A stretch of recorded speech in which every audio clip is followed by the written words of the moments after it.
Bonjour à tous. On est ici aujourd'hui, c'est le août 2024.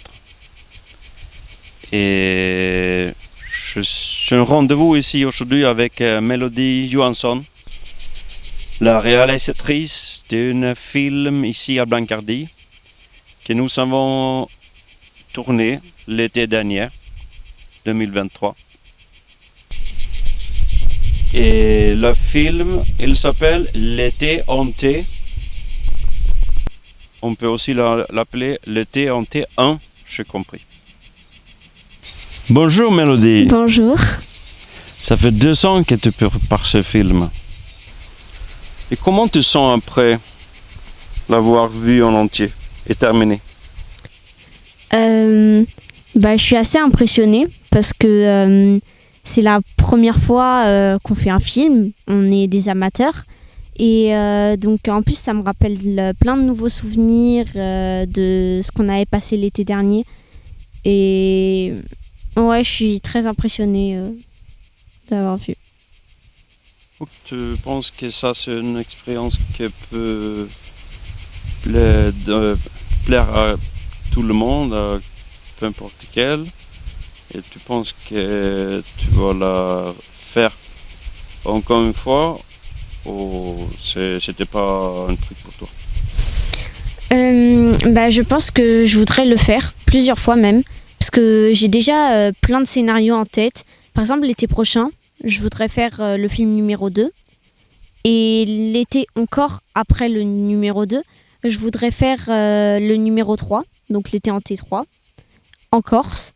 Et après, j'ai plusieurs autres scénarios que je voudrais faire. Voilà. Mais c'est une expérience à refaire parce que ça m'a beaucoup plu et ouais. Et Mélodie, comment l'idée t'est venue? En fait, il y a un jour, j'ai dit que je voulais jouer dans un film. Et donc, j'ai décidé de jouer dans un film, du coup. Et je me suis dit qu'il fallait que je fasse des castings. Mais au final, j'ai trouvé une meilleure idée. Et je me suis dit que j'allais réaliser mon propre film. Donc, je serais peut-être la première d'une fille de 12 ans à écrire mon propre scénario et à réaliser mon propre film.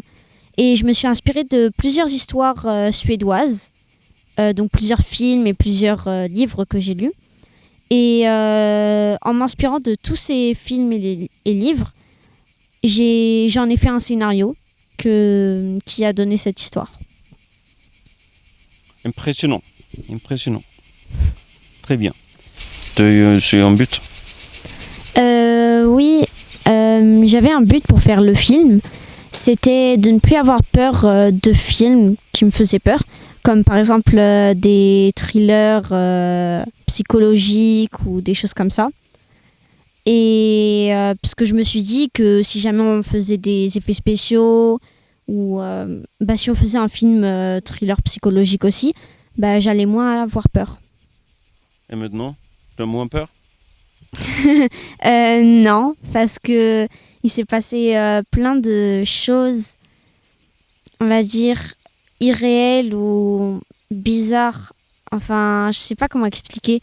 Mais par exemple, on allait faire du canoë avec 2 des actrices. Et en plein chemin, parce qu'on devait prendre un van pour nous amener jusqu'au parcours du canoë.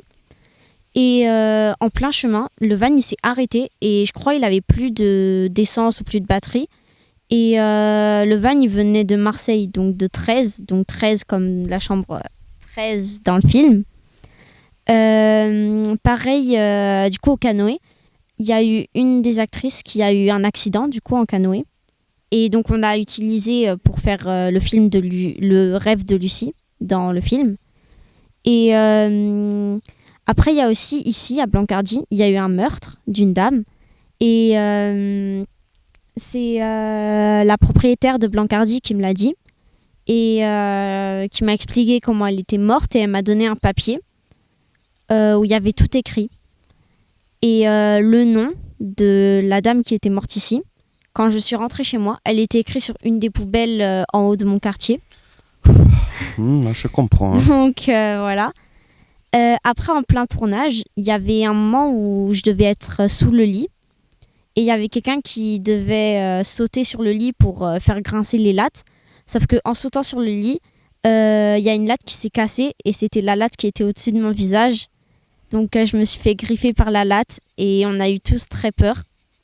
Pareil, on devait faire une autre scène quand on était les 3 filles sous le lit. Quand je devais lire le prénom du fantôme, il y a la trappe, donc le truc marron qui est à côté du lit de Elisa, qui s'est refermée. Et en fait, la trappe, elle est tenue par un poids lourd qui est tenu par une toute petite ficelle. Et cette ficelle, elle s'est cassée et le poids lourd, il est tombé sur la jambe d'une des actrices. Et on a eu toutes très peur et l'actrice, elle a eu très mal à la jambe. Donc, ça nous a un peu tous effrayés. Donc, Et tu me dis que le van que vous avez pris oui. restait sans diesel, c'est ça? Oui.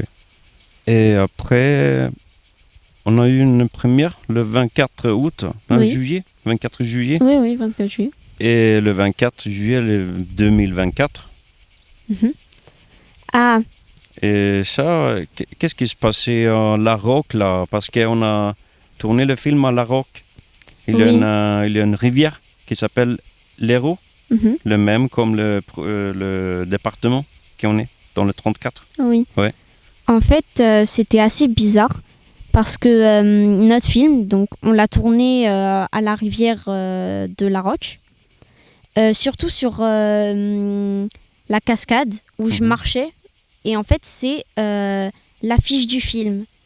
Et le jour où on devait faire la première, donc l'affiche du film a été un peu affichée partout. Ouais. Et le jour de la première, la cascade, elle s'est cassée.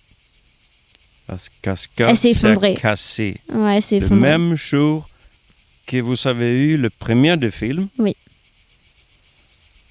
Et ce cascade, c'est le photo principal pour le bandano, c'est ça? Oui.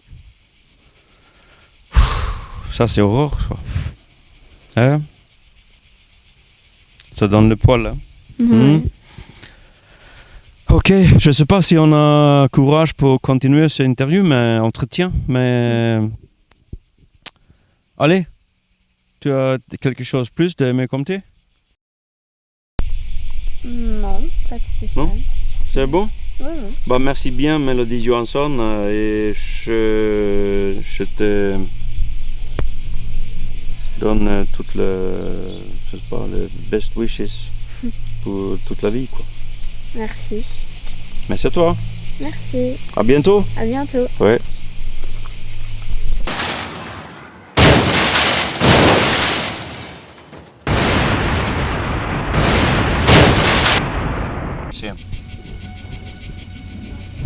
Sen tänker jag att om vi orkar och det finns batteri, då flyttar vi den kameran dit och så filmar du mig med den kameran och så kör vi som vi brukar med olika med röd med. Så att det är svårt med den här kameran. Okej.